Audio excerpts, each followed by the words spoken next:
देखें, ये जो 10 चीज़ें हैं, ये वो चीज़ें हैं जो हमारे नबी सल्लल्लाहु अलैहि वसल्लम की हुई नसीहत वाली चीज़ें हम लोगों के पास चाहते हैं।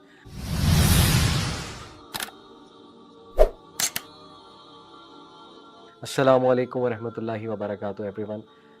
पिछले दिनों एक वाक़या पढ़ा मैंने जो मैं सबके साथ शेयर करना चाहता हूँ फॉर एवरीवन्स बेनिफिट। ये वाक़या बड़ा अमेज़िंग है। वाक़या है एक सिस्टर का, उन्होंने खुद ये वाक़या सुनाया और मैंने एक जगह पढ़ा तो मैंने कहा सबके साथ फ़ायदे के लिए इंशाल्लाह ज़रूर शेयर करूँ। ये वाक़या वो सिस्टर खुद सुनाती हैं कि उन पर बहुत सख्त किस्म का काला जादू हुआ, सिहर, ब्लैक मैजिक, जिसकी वज़ह से उनकी सेहत बहुत डाउन रहती थी और उनका रिश्ता नहीं हो रहा था। मतलब काफ़ी ज़्यादा रिश्ते आते थे लेकिन जब रिश्ता पक्का होने वाला होता था तो एकदम से जो है वो रिश्ता ब्रेक हो जाता था फॉर नो रीज़न। और शी सेड कि मैं बिल्कुल थक गई और यहाँ तक कि उनके ज़हन में आने लगा कि मेरे साथ ये क्यों हुआ? यानी मैंने कभी किसी के साथ कुछ बुरा नहीं किया एविडेंटली, तो अल्लाह ताला कैसे अलाउ कर रहे हैं इस सारी चीज़ को? यानी उनके ज़हन में वसवसे भी आने लग गए इसके हवाले से। देखिए, आई नो कि कभी-कभी हम बहुत ज़्यादा सुपरस्टिशियस भी हो जाते हैं चीज़ों को लेके कि जादू हो गया, हर चीज़ पे कहते हैं बंदिश हो गया। लेकिन ये मैं आपको एक ऐसा वाक़या सुना रहा हूँ जहाँ एक जेन्युइन केस है। देखिए, जादू का कंप्लीट इनकार भी तो नहीं करना चाहिए ना। तो ये एक जेन्युइन केस है सिहर का और वो सिस्टर खुद बताती हैं अपना वाक़या। बहरहाल हेल्थ इश्यूज़ और फिर दूसरा ये वाला जो चक्कर चल रहा है। शी सेड कि मैंने बहुत मेडिसिन्स खाई, साइकियाट्रिस्ट के पास भी गई, काउंसलिंग्स करवाई कई बार। यानी दुनिया का हर वो इलाज जो पॉसिबल था वो मैंने ट्राई कर लिया। इवन मैंने रुक़्या बहुत बार करवाया। रुक़्या कहते हैं स्पिरिचुअल इलाज है एक, जिसमें दम किया जाता है। ऑथेंटिक दम होता है, कुरानी सूरज़ हैं कुछ और नबवी दुआएँ हैं, वो पढ़ी जाती हैं। तो उन्होंने कई राकीज़ से जो रुक़्या के एक्सपर्ट होते हैं उनसे रुक़्या भी करवाया एंड शी सेड कि रुक़्या से आराम आ जाता था। लेकिन उसके कुछ देर बाद फिर से वो इश्यूज शुरू हो जाते थे, यहाँ तक कि शी टोटली गेव अप। फिर किसी ने बस उनको बताया कि आप बस मेरे कहने पे एक स्कॉलर से ज़रूर मशवरा कर लीजिए। शी सेड कि मैं एक स्कॉलर के पास गई जो मुझे रेफ़र किए गए और उनसे मैंने मसला बयान किया और उन्हें सारी हिस्ट्री बताई कि इस तरह मैं ट्राई कर चुकी हूँ। उन स्कॉलर ने कहा कि बेटा आप मेरे कहने पे 10 चीज़ें ट्राई करो। हर चीज़ आपने ट्राई कर ही ली है, तो चलो ये 10 चीज़ें ट्राई करने में कोई हर्ज नहीं है।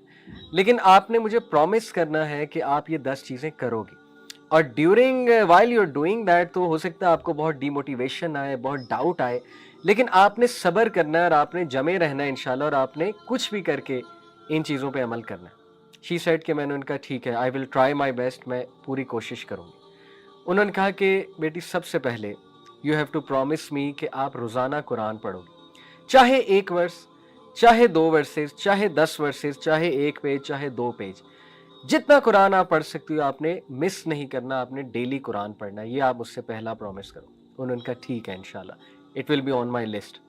दूसरी बात उन्होंने ये की कि आप तहज्जुद के टाइम उठ के, जितनी आपको तौफीक मिलती है इंशाल्लाह, आप तहज्जुद के टाइम उठ के अपने लिए ख़ास दुआ करो अल्लाह से और अल्लाह को ऐसे जुमले कहो कि अल्लाह मैं सबसे जो है वो नाउमीद हो चुकी हूँ और मैंने हर चीज़ ट्राई कर लिया, यार अब आप ही शिफा देने वाले हैं, मेरी सारी की सारी उम्मीद आपसे है और मैं इस घड़ी में आप ही से मांगती हूँ।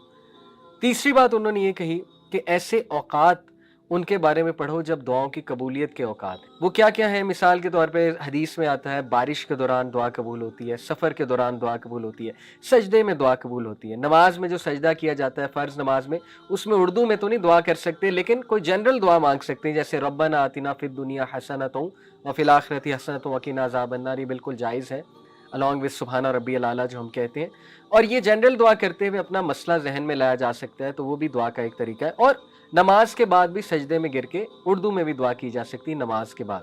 इसी तरह उन्होंने कहा कि इकामत और अजान के दरमियान का जो टाइम है उस वक्त दुआ की कबूलियत है और उन्होंने कहा इस तरह मजीद ऐसी रिसर्च करो कि कौन से जो है वो दुआ की कबूलियत के औकात है। उसने कहा ठीक है, मैं इंशाल्लाह इसकी भी कोशिश करूंगी कि वो औकात जब दुआ की कबूलियत है, जैसे नबी सल्लल्लाहु अलैहि वसल्लम ने फरमाया कि जुम्मे के दिन एक घड़ी आती है, असर से मगरिब के दरमियान उस घड़ी का जिक्र किया गया है। ज़्यादा जो ऑथेंटिक व्यू है स्कॉलर्स का वो असर से मगरिब के दरमियान कौन सी घड़ी है, देखें कोशिश करें असर से मगरिब ज़िक्र में स्पेंड करे बंदा, कोई एक फ्राइडे ऐसा रख ले, अगर हर फ्राइडे नहीं कोई अपॉर्चुनिटी निकल रही, कोई एक फ्राइडे रख ले, उसमें दुआ करे। उसने कहा ठीक है इंशाल्लाह, I will try to do this. चौथी बात जो उन्होंने की, उन्होंने कहा कि जिस मसले से बेटा तुम गुजर रही हो उस मसले के बारे में दूसरों के लिए दुआ करो। यानी कितनी बेशुमार हमारी बहनें हैं, माएँ हैं, जो विडोज़ हैं, जो मुतलका हैं या जिनकी शादियाँ नहीं हो रही हैं, उम्रें बढ़ रही हैं, उनके लिए दुआ करो, सिर्फ अपने लिए दुआ ना करो। कितनी ही हमारी बहनें हैं, हमारे भाई हैं जो सेहर के अंदर मुब्तला हैं, ऑथेंटिक सेहर की यहाँ पे बात कर रहा हूँ, उनके बारे में दुआ करो, अल्लाह उन्हें शिफाए कामिला दे। शेख ने कहा कि जब हम किसी के लिए दुआ करते हैं हमारी दुआएं ज़रूर कबूल होती हैं। तो उसने कहा वाकई ये तो कभी सोचा भी नहीं था मैंने। ज़्यादातर देखिए ना इंसान अपने लिए दुआएं कर रहा होता है। उन्होंने कहा ये तो बहुत अच्छी बात है, मैं ज़रूर दूसरों को भी याद रखूँगी। जैसे किसी की औलाद नहीं है और कोई बे औलाद है, उसे चाहिए दूसरों के लिए ज़्यादा दुआएं करें। जब आप दूसरों के लिए करेंगे अल्लाह आपकी दुआएं भी ज़रूर कबूल फरमाएंगे। पांचवी बात उन्होंने कही कि मेरे कहने पे आपने सुबह शाम के अज़कार कभी नहीं छोड़ने।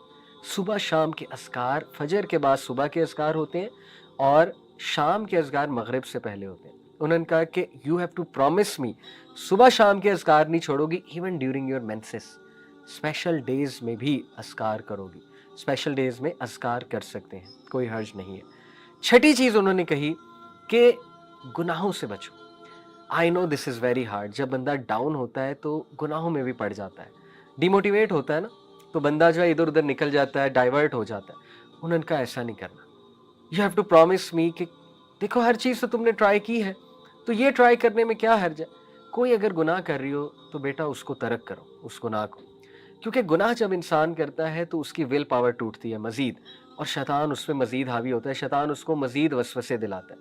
तो you have to promise me कि तुम इससे इंशाल्लाह पूरी कोशिश करोगी दूर होने की। उसने कहा ठीक है। नंबर 7 उन्होंने कहा कि किसी की मदद करो, रेगुलर किसी को पकड़ लो, कोई ज़रूरतमंद को उसकी मदद करो। और सबसे पहले बहुत ज़रूरी है इल्म वालों की मदद करो। इल्म वाले कौन हैं? जो आलिम बन रहे हैं या इल्म से जुड़े हुए हैं लेकिन उनके वसाइल नहीं हैं इतने, उनकी मदद की जाए। या कोई तकलीफ़ में है, किसी कोई बीमारी है, इलाज होना है, उनकी मदद करो। या कोई और ज़रूरतमंद है, किसी को किसी चीज़ की ज़रूरत है, तो नज़र रखो ऐसे लोगों पे। थोड़ा सा बाहर निकलो अपने ऊपर, ऐसे लोगों पे नज़र रखो और उनकी मदद करना शुरू करो मॉनेटरी सेंस में। नंबर 7 उन्होंने कहा इस्तग़फ़ार को बढ़ा दो, बहुत ज़्यादा बढ़ा दो, कसरत इस्तग़फ़ार करो। अस्तग़फ़िरुल्लाह तूबु इलैह, अस्तग़फ़िरुल्लाह तूबु इलैह, अस्तग़फ़िरुल्लाह तूबु इलैह। Very simple. ये मत सोचो मेरी ज़िंदगी में मसाइल क्या हैं, डीमोटिवेशन को हावी ना होने दो। बस एक बार ज़हन से निकाल दो कि मुझे कोई मसला नहीं है और इस्तग़फ़ार करो। ऐ अल्लाह मेरी गलती है, मेरी गलती है, अस्तग़फ़िरुल्लाह तूबु इलैह, अस्तग़फ़िरुल्लाह तूबु इलैह। क्योंकि नबी सल्लल्लाहु अलैहि वसल्लम ने फरमाया जो कसरत इस्तग़फ़ार करता है अल्लाह ताला उसके लिए रिलीफ ज़रूर निकालता है और उसे वहाँ से देता है कि उसका गुमान भी नहीं जाता। और नंबर 8 उन्होंने कहा कि मुझसे वादा करो कि जब तुम पे शदीद डीमोटिवेशन, मायूसी और गम हावी होगा तो उस दौरान, उस मोमेंट में तुमने वो अल्फाज और वो दुआएं कहनी है जो हमारे नबी कहा करते थे। इधर उधर की चीज़ें नहीं कहनी, जो मार्केट में चल रही हैं वो चीज़ें नहीं, जो सुन्नत से साबित अल्फाज हैं वो कहने हैं। Promise me this. वो क्या है? नबी सल्लल्लाहु अलैहि वसल्लम जब शदीद गम में होते थे, शदीद कोई तकलीफ आती थी, हमारे नबी कहते थे अल्लाहु अल्लाहु रब्बी ला उशरिकु बिही शैआ। इसी तरह हमारे नबी कहते थे या हय्यु या कय्यूम बिरहमतिका अस्तगीस। नंबर 9 उन्होंने कहा कि बेटा हर सिचुएशन से जो रिलेटेड दुआ है, खसूसन वॉशरूम में जाने की दुआ, अल्लाहुम्मा इन्नी औज़ु बिका मिनल खुबुसी वल खबाइसी, घर से निकलने की दुआ, बिस्मिल्लाहि तवक्कलतु अलल्लाहि ला हौला वला कुव्वता इल्ला बिल्लाह। शाम को, रात को सोने के जो अज़कार हैं बेटा वो थाम लो, वो करो, रेगुलर करो। जितने मौक़ों की दुआएं तुम कर सकती हो, खुसूसन ऐसे जो वॉशरूम के उन्होंने कहा, और रात सोने से पहले की जो दुआएं हैं। और 10वीं चीज़ उन्होंने कहा कि बेटा इस दुआ को पकड़ लो, ख़ास इस दुआ को सख्त तकलीफ़ में। ला इलाहा इल्लल्लाहुल अज़ीमुल हलीम, ला इलाहा इल्लल्लाहु रब्बुल अर्शिल अज़ीम, ला इलाहा इल्लल्लाहु रब्बुस समावाति व रब्बुल अर्ज़ि व रब्बुल अर्शिल करीम। ये 10 पॉइंट्स उन्होंने कहा कि देखो तुमने हर चीज़ तो ट्राई कर लिया। अब देखिए कोई सोच सकता है यार ये तो इतनी लंबी टू डू लिस्ट है, हमसे तो पहले ही चीज़ें नहीं हो रही। बात यह है कि जिसकी जान पे बनी होती है ना, जो बहुत ज़्यादा परेशान होता है, वो कुछ भी करने के लिए तैयार हो जाता है। ठीक है, वो हर एक के पास गया होता है, उसने तो पैसे कितने लगाए होते हैं, वो तो आमिलों के पास गया होता है। तो क्या ये 10 चीज़ें उसके मुकाबले में कोई बहुत लंबी लिस्ट है? मैं तो नहीं समझता। इंशाल्लाह ये 10 चीज़ें की जा सकती हैं, तो इन 10 चीज़ों को ट्राई करें। स्टोरी यहाँ ख़त्म नहीं हुई। उन सिस्टर ने कहा मैं 1 महीने शेख के पास आई, 1 महीने बाद, और मैंने उन्हें कहा कि अल्हम्दुलिल्लाह मैंने वो 1 महीना चीज़ें ट्राई की हैं। वादे के मुताबिक मैंने सब्र किया और मैंने जारी रखा उन चीज़ों को। अल्लाह ने मुझे रिलीफ़ दे दिया, अल्लाह ने मुझे शिफा दे दी है। میں خوش ہوں. اور یقین کریں کہ اس نے کہا کہ میں کچھ سال بعد آئی انہی شیخ کے پاس. الحمدللہ میرے 3 بچے تھے، میرے ساتھ 3 پیارے بچے تھے میرے. وہ شیخ بڑا حیران ہوئے یہ کون ہے. شی سیڈ شیخ میری شادی بھی ہو گئی، اللہ تعالیٰ نے مجھے 3 بچے بھی دے دیے اور یہ کافی سالوں بعد وہ گئی ہوں گی. تو یہ اپنی وہ سکسیس سٹوری سناتی ہیں. دیکھیں یہ جو 10 چیزیں ہیں